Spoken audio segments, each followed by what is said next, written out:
It wasn't until the CEO took off the nanny's mask that he was shocked to discover that once the nanny wiped away the freckles and fake scars on her face, she looked exactly like his wife who had died 5 years ago. 5 years ago, the CEO had planned to divorce Alice. That very night, she used a special method to make herself pregnant. She left behind a bank card for the CEO and then vanished completely from his world. Later, Alice successfully gave birth to triplets. She knew she couldn't afford to raise all three, so she sent the eldest boy, George, along with a paternity test report to the CEO. The CEO was furious that Alice gave birth, but refused to raise the child. But right after that, his assistant told him that Alice had died during childbirth. The CEO was stunned, but he had no choice but to accept the truth. 5 years passed quickly. Alice's mother fell critically ill. Having no other choice, Alice took the risk of returning to the country with her 2 remaining children. But as soon as she got off the plane, she ran into the CEO. Her heart instantly started to race. Then she noticed that the CEO was smiling. Alice was shocked because he had never smiled at her before. Just then, a beautiful woman walked over and hugged the CEO. Thinking that the CEO had a new lover, Alice quickly told her 2 kids that if they ever saw a man in a suit and tie, they must stay far away. But she didn't know that the woman was actually the CEO's sister. After Alice left, the sister told the CEO that the little girl just now looked a lot like Alice. Hearing that, the CEO immediately called his assistant and told him to transfer Alice's mother to the hospital under his name. Meanwhile, Alice came to visit her mother. Her mother urged her to find George no matter what. Alice promised her. To get close to George, she applied for a job as the CEO's nanny. As soon as Alice arrived, she noticed that George was suffering from anorexia. She personally went into the kitchen and made a bowl of porridge, but George still refused to eat, crying that he wanted his mom. At that moment, the CEO walked in and said that Alice had abandoned him long ago.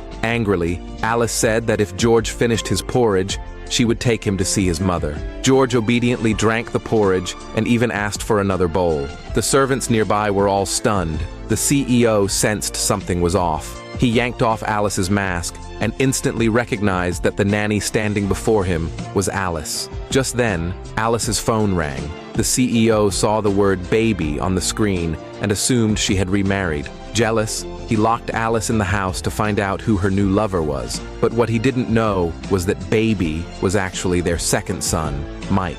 Soon, Mike followed the GPS signal to the CEO's mansion. Looking exactly like George, he easily passed the facial recognition system and rescued Alice. The CEO soon learned that Alice had escaped and that George seemed to really like her. For the sake of his son, he found Alice again and asked her to sign a nanny contract, but with the condition that she could never reveal her identity to George. That's how Alice was able to stay by George's side again. The two quickly grew close and happy together, but the servants grew jealous of her. One of them intentionally broke George's bowl and blamed it on Alice. Angry, George pushed Alice to the ground, saying that was the bowl his mom had used. Alice felt deeply guilty, believing it was all because she had abandoned him years ago. The next day, Alice settled Mike and her daughter down and hurried off to work at the CEO's house. But she didn't know that Mike had secretly followed her. He wanted to negotiate with the CEO so that his mom wouldn't have to work so hard. But as soon as he arrived, he ran into the CEO. The CEO thought the boy in front of him was George and told him to go upstairs and do his homework. Mike didn't want to blow his cover, so he obediently went upstairs. The CEO was puzzled. Why did George's hair and clothes suddenly look different? After going upstairs, Mike found that George looked exactly like him.